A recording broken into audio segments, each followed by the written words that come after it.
everyone, and welcome back to the After Finish Line. I'm here today with Jenna Wilkinson, one of our Series 2 guests, and we're going to be dissecting this week's episode with our guest on the show, on the podcast, was Sally Brider, a fellow assics front runner, as Jenna is. And as you know, Jenna has just ran a sub-3-hour marathon at the Cheshire Elite Marathon, so we'll be touching on that a bit as well because it's a hot topic at the moment. So firstly, thank you for coming on, Jenna. How are you today? Oh, no problem. Well, I'm still on cloud nine, to be honest. I can imagine. How are the legs anyway? Are they sort of coming back around now? Yeah, just about. I mean, the day after, walking downstairs was a little bit interesting. But the last couple of days, I've just done a little bit of stretching. And yeah, I feel really good. I can imagine. I bet you, have you been for a run yet, or are you itching to get out? No, I'm going to have a full 2 weeks off. That's the plan. Completely. Yeah, I just think, we train so hard all year round. This is the time where I should actually have a rest and enjoy a rest. Yeah. So, full 2 weeks off. But I'm seeing everyone running and I'm like, oh, I could maybe... It's hard. I mean, I'm part of a running club. So when I finished after Berlin Marathon, I went to the running club on the Tuesday because I was like, I want to see everyone and see how they're doing. And they were doing a speed session that night. And I went with the group that I normally go with who do the speed session. And I ended up doing the speed session and it was a complete silly decision to do. Thankfully, I was okay. But I think that's the nice thing with like running clubs not on now and races not on. Like say if Parkrun was on, I'm sure have a little bit of a temptation there. But yeah, on the Cheshire Elite Marathon, firstly, I want to say congratulations for it because a sub 3 hours, absolutely insane. Slightly jealous that you got to go and do it because I've been praying to do mine. But how did you find the course? Because I know it was a lapped course. And also, what was the fueling like there? Did they have water stations or did you have to do it all yourself? I did. So the course itself, it was 7.5 laps, and I'm not really a fan of laps normally, but it was the perfect race to come back to. Everyone was so excited to get racing again, first of all. Yeah. It was so close because we didn't actually know whether this race was going to go ahead. Maybe even as close as 3 weeks ago, we still weren't sure what was happening. Then when we got the go-ahead, it was like, look, I can race. It doesn't matter if it's 7.5 laps. I'm going to go for this. And the course was great, actually, nice and flat. They had, on one side of the course, there was plenty of water stations. There was maybe 10 to 15 tables for us down one side. And because there were more spectators allowed, actually, there was volunteers on those tables were paramount as we were going down that side because they could cheer for us. Great, but just glad to be racing again, to be honest. Oh, I can imagine. I mean, when I was watching that, they did a little live stream on it, and I was sort of tuning into that. And like when I finished my run, I tuned in, see how people were doing, and it did look amazing just to see everyone smiling again, be able to race. I know I was fortunate enough in December, I managed to get out and do a 5K race. And I said to my friend when I was there, I said, just the atmosphere of like everyone wants to race, everyone wants to be there again. It was really nice. And I think I can't wait till hopefully this summer when we're allowed back to parkrun and races are properly on. I think it's just going to be a big bundle of energy. And obviously the one thing I took away from the Cheshire Elite Marathon was Jake Smith's outstanding performance. I mean, I didn't know much of him until the Olympic Marathon trials when I saw him pacing that. And then I followed him on Strava, which personally I think is really good. I think more professional runners should be on Strava because I think it's nice to see. I know obviously they don't want to give away their training, but he's 22 years old and he just seems like a genuine guy. I was watching the Welsh runner Matt Rees, his girlfriend, his wife, was filming it, and Jake Smith crossed the line and she turned around and said, oh, how did you do that? And he was like, oh, I don't know. I did a 1,500 meter PB in the week, and sort of like just brushes it off. And I checked his Strava. Today he had the COVID vaccine and they did like an 8-mile easy run at 6:50 pace. So it was insane. I think you being there, how was it seeing him on the course and stuff like that? Someone of his sort of stature. Well, we had no idea that he'd finished the marathon and done 2:10. Yeah, like 2:10:58 to 11, I think it was. Unbelievable. So we didn't have any idea while we were running that he was the one who won. So they lapped me at some point. I can't tell you what mile it was, but he breezed past me, and his enthusiasm as a pacer kept me going as well, because he ran past us and he was shouting at the guys who he was pacing, and he was going, come on, you've got this, keep with me, keep with me. And obviously he was able then after that to push on the pace and keep going for the 26.2. So yeah, atmosphere was great. It was really it's insane, because I think the furthest he had ever ran before was only 22 miles, and like he's been doing 94-mile running weeks, set a 1500-meter PB in the week, which equated to like a 4:05 mile or something, so insanely quick. And I think in the Olympics this year, I think he's doing like the shorter distance things, but I think really he should be going for a marathon. To do that on a debut marathon is like, I'm not too sure what the British marathon record is. I think Mo Farah has it, and maybe like, I don't know if it's 2:04 or 2:06 or something around there. But to do a 2:11 on a lapped course, when he said he only really kicked on from sort of mile 20 around there, so pacing it, so you don't know, he may have gone quicker, but I think that was insane. So away from the Cheshire Elite Marathon, we'll just quickly go. I know recently we've spoken about the Couch to 5k. I don't know, do you know anyone who's done the Couch to 5k or?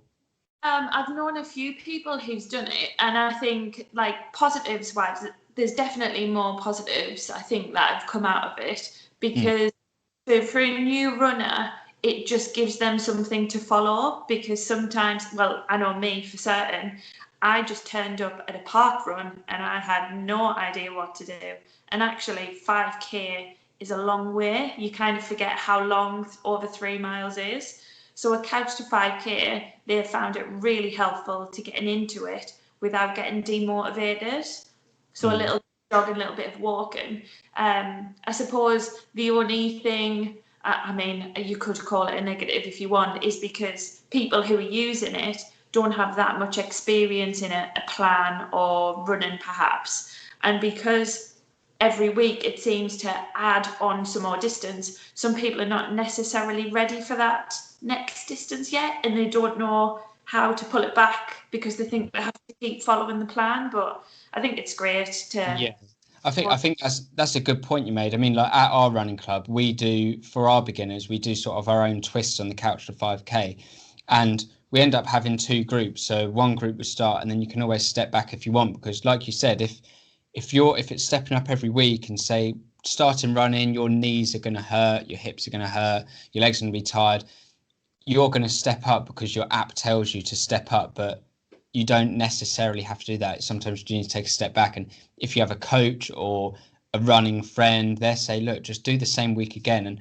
I had someone who I worked with, and we kept it the same week for 2 weeks because she was struggling. But to be honest, I've never heard anyone say that, thought about it, that there is that pressure to go to the next week. Maybe also if your friends are doing it on their app, so you're chatting the WhatsApp group. So that's that. And a bit about getting into running. This week's guest, obviously a fellow assics front runner like yourself, Sally Brider, got into running at the age of 53, which I think is amazing. And she's gone on to do the London Marathon and New York Marathon for there. She's chasing the 6 majors, which I think is just an amazing achievement. And the fact that she's gone from only doing the London, well, not only doing the London Marathon, but she said she was only doing like the local 5Ks around the route. And then she thought, oh, I'm going to do the marathon. Then she got into the social media side and saw everyone's runs and was like, oh, I'm going to do this. She spoke about Cole fighting the dad bod, being really encouraging and seeing what he was doing. So what's your thoughts on sort of her chat with Rob this week? I mean, to get in at that age can't be easy, but like, because you're not going to have so many peers with you. I know at my age, a lot of my friends are sporty, so I can use them to sort of like lean on. But I mean, yeah, what's your thoughts on sort of her interview this week with Rob? I just think she's so inspiring. I mean, she's a lovely woman anyway, obviously. I know her as well. But I think her story's fantastic. And I think, like, for me, I only started 6 years ago, and I thought that I was entering running quite late. And I thought, oh, what shame that I hadn't started earlier.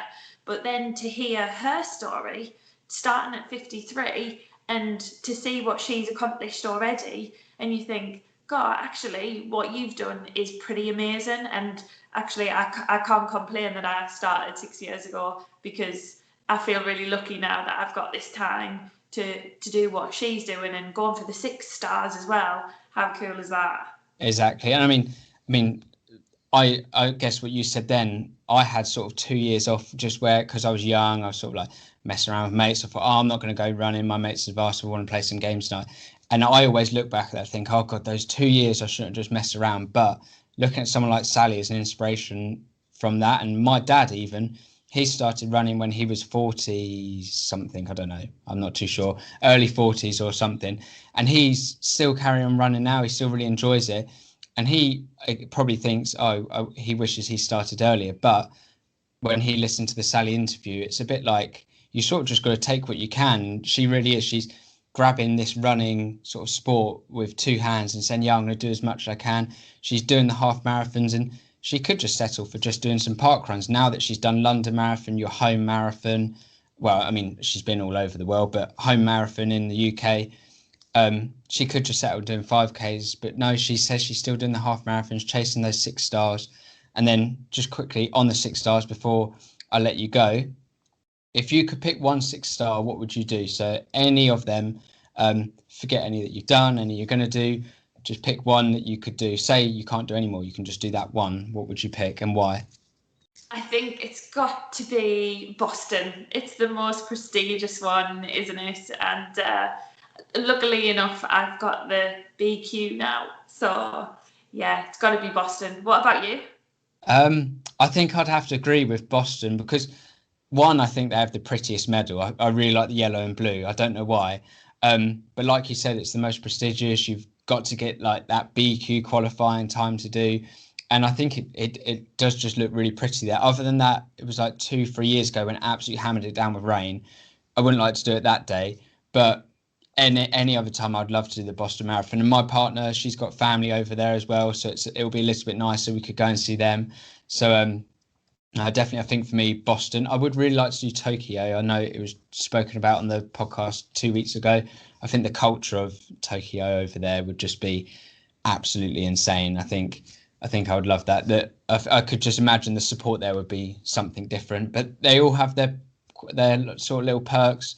London is your home one. New York, you go over like 7 different boroughs or something. So I couldn't really pick. I've only done one, and I enjoyed that one. So yeah. So one more thing before you go. Positives on social media. I know we spoke about it with Sally. She said it really helped her getting into her running.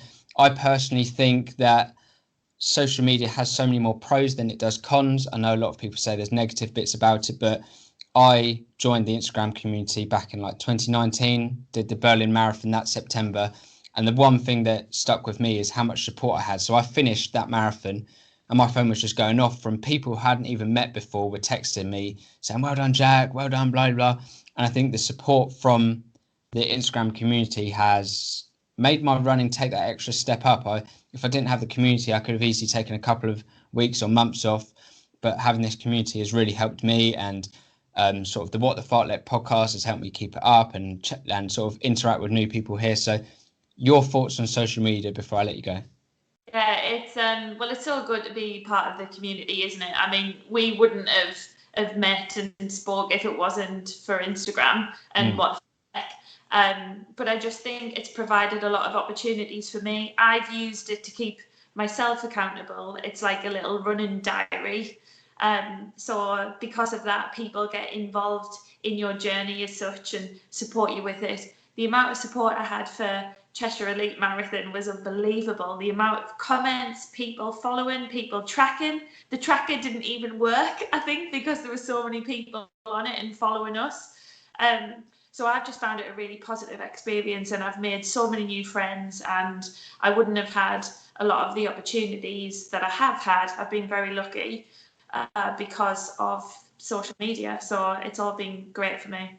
And I mean, again, what you said about that, so many comments on the tracker, not being able to work.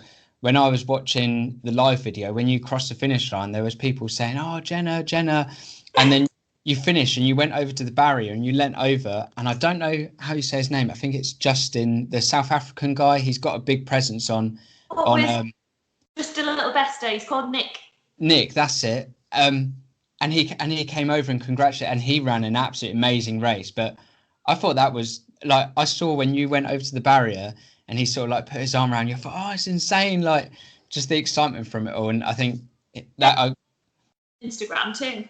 I've met him a couple of times now that I'm in London, but we only know each other because of Instagram. Exactly, and I mean, I'd look at him and think, God, 2:24 marathon, absolutely insane. And the fact that you've met him through social media and seen him at some races, and then he's doing that, I think that just sort of brings it all together why social media is really good. And like you said, we wouldn't have had this conversation today without it. But before I let you go, before we head over to Rob for his quickfire questions with Sally, thank you very much for coming on. And quickly, what do you think is the next goal for you? Oh, God.